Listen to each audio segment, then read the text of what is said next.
দাম বেড়েছে চাল, পেঁয়াজ, ডিমের, ৮০ টাকার বেশি সবজিও। এদিকে আমরা কি চেয়েছিলাম আর কি হলো, বলছেন রোজা কিবলিয়া। জানাবো এনসিপিকে আসন দিয়ে কেনা যাবে না, বলছেন হাসনাত আব্দুল্লাহ। এবং সর্বশেষ জানাবো বিএনপি নেতাকর্মীদের নজরবিহীন নির্যাতন করা হয়েছে, বলছেন হাসান সরকার। শুনছিলেন সংবাদ শিরোনাম, এবারে বিস্তারিত। দাম বেড়েছে চাল, পেঁয়াজ, ডিমের, ৮০ টাকার বেশি সবজিও। চলতি মাসের শুরুতে ডিমের দাম কম ছিল, কিন্তু এখন ডিমের দাম ডজন প্রতি ৩০ টাকা বেড়েছে। মাস দেড়েক আগে দাম কম থাকলেও বাজারে চলা চালের দামও এরই মধ্যে বেশিরভাগ সবজির দাম প্রতি কেজি ৮০ টাকার বেশি। সঙ্গে গত ২ সপ্তাহ ধরেই দাম বেড়েছে পেঁয়াজ, আদা ও এলাচের। মালিবাগ বাজারে গিয়ে দেখা যায় মুদির দোকানে প্রতি কেজি ফার্মের মুরগির লাল ডিম বিক্রি হচ্ছে ২৫ টাকা হালি, ১৫০ টাকা ডজন। কোথাও ১ ডজন নিলে ৫ টাকা কমে ১৪৫ টাকা রাখা হচ্ছে। দোকানি মফিজুর রহমান বলেন, ২ সপ্তাহ আগে ডিমের দাম ১২০ টাকা ডজন ছিল, যা এখন ৩০ টাকা বেড়েছে। তারপরেও ডিমের সরবরাহ ঠিক মতো পাওয়া যাচ্ছে না। মাস দেড়েক ধরে উচ্চ মূল্যে বিক্রি হচ্ছে চাল। মোটা চালের দামই এখন ৬০ টাকার বেশি। মাঝারি মানের মিনিকেট ও নাজির শাইল ৬৫ থেকে ৭০ টাকায় পাওয়া যায়। এছাড়া বাকি সব চাল সাধারণত ৭৫ থেকে ৮৫ টাকার মধ্যে বিক্রি হচ্ছে। আর খুব ভালো মানের বিভিন্ন ব্র্যান্ডের চাল ৯০ থেকে ১০০ টাকার কাছাকাছি। এদিকে বাজারে সবজির দাম চড়া। বিক্রেতারা জানিয়েছে, টানা বৃষ্টির কারণে অনেক এলাকায় সবজি নষ্ট, সরবরাহ কমেছে, যার প্রভাব পড়েছে দামে। বাজারে প্রতি কেজি ঝিঙ্গা, চিচিঙ্গা, ধুন্দর, বরবরি, কাকরেল ৮০ থেকে ১০০ টাকায় বিক্রি হচ্ছে।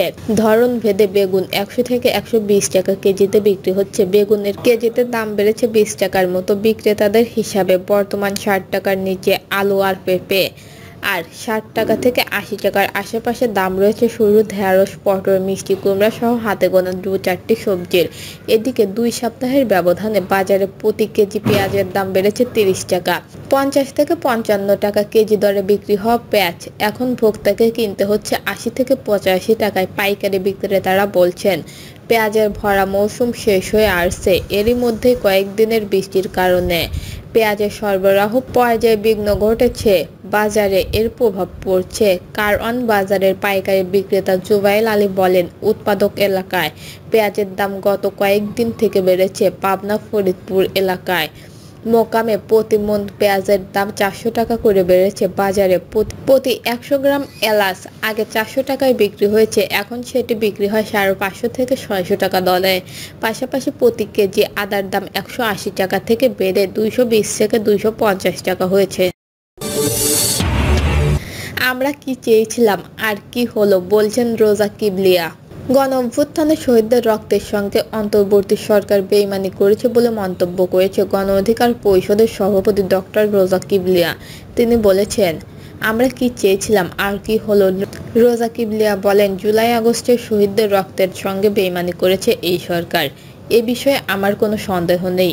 আমরা যে আশা করেছিলাম দেশ পরিচালনার ব্যাপারে গুণগত মানের একটা পরিবর্তন বা উন্নয়ন দেখতে পাবো, সেটা হয়নি। আমরা প্রফেসর ডক্টর মোহাম্মদ ইউনূসের কাছ থেকে অনেক বেশি কিছু আশা করেছিলাম, কিন্তু তিনি কয়েকজন এনজিওর লোক এবং কয়েকজন চাটগাইয়াকে নিয়ে কী ধরনের সরকার গঠন করছেন সেটা তিনি নিজেই ভালো জানেন। আমি এই রকম সরকার আগে দেখিনি। একজন এনজিওওয়ালা দেশ পরিচালনায় খুব দক্ষ হবেন এই রকম কোনো ভরসা নেই। আর যাদের তিনি দায়িত্ব দিয়েছে তারাও অদক্ষ।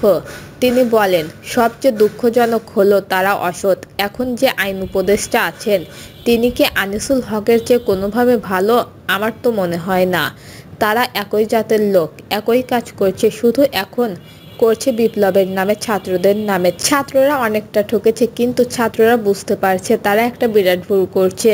আবার কিছু ছাত্র সেই দুর্বৃত্তকারীদের সঙ্গে হাত মিলিয়ে টাকা কামাচ্ছে। তারা খুশি। রোজা কিবলিয়া কোনো ছাত্র উপদেষ্টার নাম উল্লেখ না করে বলেন, যে মানুষের 1000 টাকা হালাল পয়সা উপার্জনের ক্ষমতা ছিল না, সে এখন 50 কোটি টাকার ডিল করছে। দেশ বিদেশে তার ব্যাংক অ্যাকাউন্ট আছে, সেখানে টাকা নিয়ে যাচ্ছে। টাউট বাটপার কোটিপতিদের সঙ্গে তার বৈষম্য কিছুটা কমেছে, কিন্তু আমার মনে হয় না বৈষম্য বিরোধী আন্দোলনের লক্ষ্য এটা ছিল। আমরা এখন বিপ্লবের পথ হারিয়ে ফেলেছি। তিনি বলেন, আমরা কি চেয়েছিলাম আর কি হলো সেটা আগের বক্তারা সুন্দর করে বলেছেন, কিন্তু আমরা যদি হাসিনা সরকারের চেয়ে 5% উন্নতি চাইতাম, হয়তো সেটা পেতাম। 5% বা 10% উন্নত মানের সরকার হয়তো হতো, কিন্তু আমি সেটা চাইনি। আমি কখনো ভাবিনি যে শেখ হাসিনার পরে এত নিম্নমানের একটা সরকার ক্ষমতায় আসবেন, কখনো ভাবিনি। আমার সবসময় স্বপ্ন ছিল এই দেশ অনেক দূরে এগিয়ে যাবে, বাংলাদেশ, মালয়েশিয়া বা থাইল্যান্ডের মতো হবে। এটা আমি অস্বাভাবিক কিছু মনে করি না, কিন্তু এখন আমার কাছে তা অসম্ভব বলে মনে হচ্ছে। এরা যে 1 বছর নষ্ট করেছে, এর কৈফিয়ত তারা কাকে দেবে জানি না, তবে তারা এমন কাজ করছে যে দেশ থেকে তাদের অনেককে পালাতে হবে। রোজা কিবলিয়া বলেন, আমার কথা হচ্ছে বাংলাদেশে অনেক সরকার হয়েছে, প্রায় 2000 জন মানুষ মন্ত্রী হয়েছে ইতিহাসে। একটু চিন্তা করুন, যারা সুনাম নিয়ে মন্ত্রিত্বে ঢুকেছিল তারা কয়জন একই সুনাম নিয়ে বের হয়েছে? হাতে গোনা কয়েকজন। আমি শুধু বলতে চাই, আপনারা এমন কিছু করবেন না যার জন্য দেশ থেকে আপনাকে পালাতে হয়, কারণ সামনের সরকার আসলে আপনারা দেখবেন অনেকে বর্ডার পার হবে, হয়তো সেটাই হবে তাদের জন্য বুদ্ধিমানের কাজ। টাকা পয়সা বিদেশে পাঠিয়েছে, পরিবারকেও বিদেশ পাঠিয়েছে, এখন নিজেরাও বিদেশ যাবে। দেশের প্রতি এদের কোনো আগ্রহ নেই। তিনি বলেন, এখন সংস্কারের কথা অনেকে বলেছে, আমি এদের হাতে কোনো সংস্কার বিশ্বাস করি না। এরা অসৎ, অদক্ষ, অশিক্ষিত ও অর্ধশিক্ষিত। আসিফ নজরুলকে আমি অর্ধশিক্ষিত বলবো। ঢাকা বিশ্ববিদ্যালয় 2nd ক্লাস ল ডিগ্রি নিয়ে সে আওয়ামী লীগের সঙ্গে তদারকি করে প্রফেসরশিপ পেয়েছে। সে শিক্ষিত মানুষের কাতারে পড়ে না। এদের হাতে সংস্কার দেওয়া বিরাট ভুল। আমি মানি না সংস্কার হবে সামনের সরকারের হাতে, কিন্তু এত নিম্নমানের অর্ধশিক্ষিত লোকের হাতে সংস্কার সম্ভব নয়।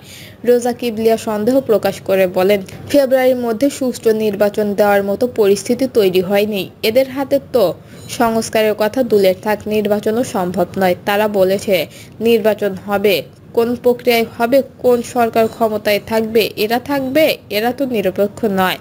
তাদের তো একটা দল আছে, সেই দলকে ক্ষমতায় আনতে সরকার থেকেই তারা এখন কাজ করছে। তাই আমি এদের বিশ্বাস করি না। আমাদের সবার দাবি হলো একটা নিরপেক্ষ সরকারের অধীনে নির্বাচন হতে হবে। এটাই আজকের প্রধান সত্য। আমরা যদি সঠিক নেতৃত্বে, যোগ্য মানুষ ও সচ্চরিত্রের সরকার চাই, তবে সেই সরকার আসবে কেবল নিরপেক্ষ নির্বাচনের মাধ্যমে।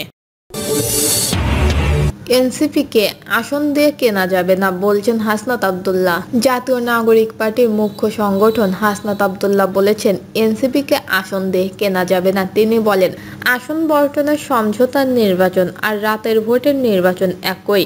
আমরা সেই ধরনের নির্বাচন চাই না।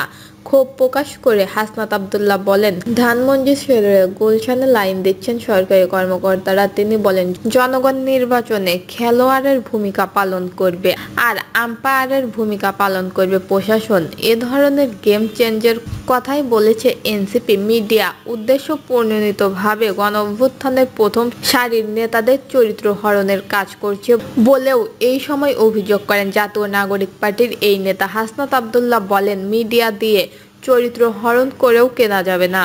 এই সময় তিনি হুঁশিয়ারি দিয়ে বলেন, দেশের কোনো ব্যবসায়ী বা রাজনীতিবিদ হাসনাত আব্দুল্লাহ ও তার নেতৃবৃন্দকে 1 টাকার দুর্নীতি দেখাতে পারলে রাজনীতি থেকে ইস্তফা দিয়ে দেব।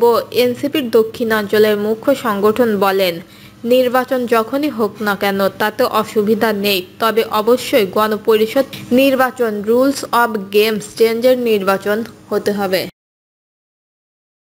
দর্শক, এই ছিল এখনকার সর্বশেষ নিউজটি ভালো লাগলে একটি লাইক দিন, কমেন্টে আপনার মতামত জানান এবং আমাদের পাশে থাকার জন্য বেল বাটনটি অন করে রাখুন। ধন্যবাদ।